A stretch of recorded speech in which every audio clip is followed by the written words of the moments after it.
Hey everyone, and welcome to this premium healthcare explainer from the Medicine Diary. Today we're doing a deep dive into the actual science behind PCOS hair loss, and we're going to critically evaluate some of those really popular supplement claims you've probably seen everywhere. If you're part of our health-conscious audience here in the US, you know the drill. We strictly look at the biological evidence. No fads, no internet myths, just clear, science-backed truth. Let's get right into it. Let's start with the reality that, honestly, many of you might be living through right now. If you're dealing with thinning hair or excessive shedding because of PCOS, the waiting, the trial and error, it can just feel absolutely exhausting.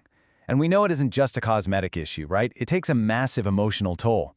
You might be seeing these alluring promises online for quick-fix supplements, claiming they'll reverse the thinning and give you your confidence back in literally just weeks. But can a couple of pills a day really reverse PCOS hair loss? Stick with me here, because understanding the actual biological answer to this is going to save you so much time, a lot of money, and honestly, a lot of heartache.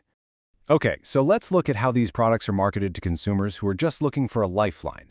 You'll see these glowing reviews for products, like one called AndroEase Plus, for example, claiming that with just 2 pills a day, things like excessive facial hair, acne, and oily skin totally improved, making PCOS completely manageable.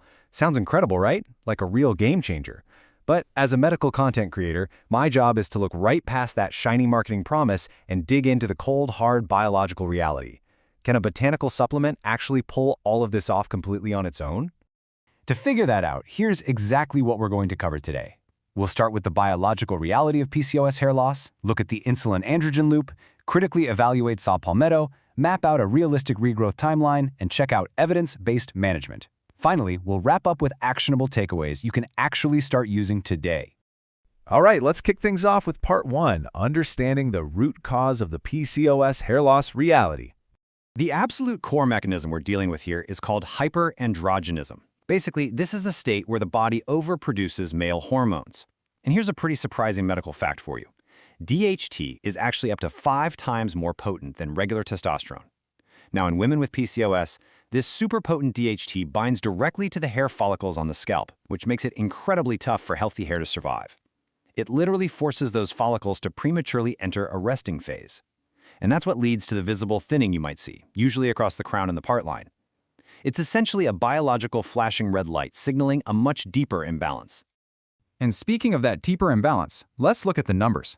According to researchers at Levels, about 50 to 90% of people with PCOS have insulin resistance, and this creates a really vicious two-way street. The excess insulin hyperstimulates your ovaries to just pump out more androgens. But wait, it gets worse. At the exact same time, it lowers a protein called SHBG, which usually acts like a sponge to bind up loose testosterone. So you end up with all these free androgens circulating in your body. This causes fat to accumulate around the abdomen, which then makes your cells even more resistant to insulin. It's like these hormones are literally egging each other on in this endless loop. So moving into our second section, evaluating saw palmetto supplements. The big question, does it actually work? If we look at the source material, we can see exactly how these popular supplements are formulated. You'll often see a breakdown claiming to balance your hormones using a mix of ingredients like saw palmetto, zinc, green tea, and reishi mushroom. In the clinical world, we call these botanical 5-alpha reductase inhibitors. What that basically means is they try to slow down the specific enzyme in your skin and scalp that's responsible for converting testosterone into that super potent follicle-shrinking DHT we just talked about. But here is where we need to put on our critical thinking hats. What is medically accurate here, and what context is conveniently left out of the marketing? Well, it is accurate that saw palmetto is a gentler, botanical option that can genuinely help inhibit that DHT conversion, locally, right at the follicle level. But here is the massive missing context. It completely fails to fix that upstream insulin resistance. It does absolutely nothing to stop your ovaries from overproducing testosterone in the first place. Plus, to even see any visible results on your scalp, you need at least 6 months of consistent use. It is absolutely not a magic standalone cure. And if we look really closely at these supplement facts, we have to talk about dosage reality. Clinical sources are super clear on this. If you're actually going to use saw palmetto, you need between 160 to 320 milligrams of a standardized lipophilic extract every single day. And you have to take it with healthy fats, otherwise your body just won't absorb it properly. You really need to be checking your labels like a hawk. If you turn the bottle around and just see a cheap berry powder with 0 standardization claims, you are honestly just throwing your money away. That brings us to Section 3, the realistic regrowth timeline.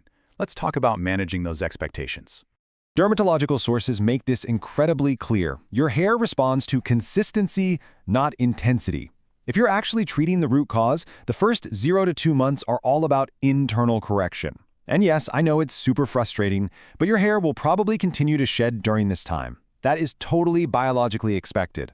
Around months 3 and 4, you'll finally see that excessive shedding start to stabilize.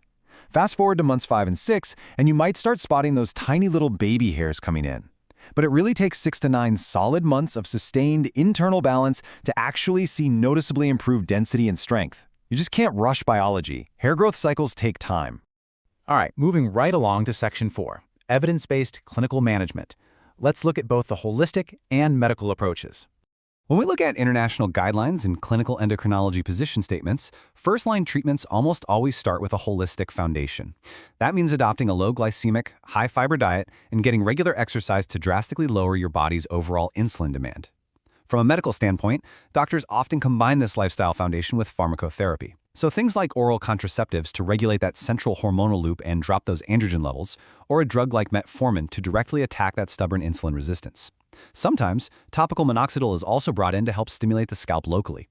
I think this quote beautifully sums up the entire approach, pulling from the Ayurvedic perspective on PCOS. It simply says, hair improvement is a byproduct of internal balance. It hits the nail on the head, right?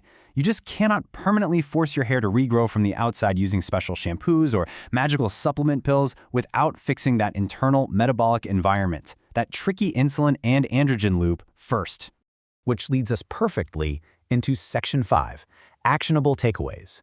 Here is what you can actually do starting today. Step 1 is absolutely crucial. You have to address that upstream insulin resistance. Try swapping out refined sugars for a low glycemic diet that's packed with things like lentils and fiber, and commit to moving your body every single day. Step 2. If you do decide to go with botanical support like saw palmetto, please make sure it's a standardized extract and always take it with a meal that has healthy fats so your body can actually absorb it. And step 3 may be the most important one. Always consult a medical specialist, like an endocrinologist or dermatologist, to make sure your approach is safe and tailored to you, especially if you're taking other meds or planning a pregnancy. So, I want to leave you with this question to think about. What upstream lifestyle change are you going to focus on first to start supporting your internal balance? I'd love to hear your thoughts, so definitely let me know down in the comments below. If you found this medical explainer helpful and it cleared some things up for you, please hit that subscribe button. And be sure to check out themedicinediary.com for more premium, science-backed healthcare awareness. Thank you so much for watching and stay healthy.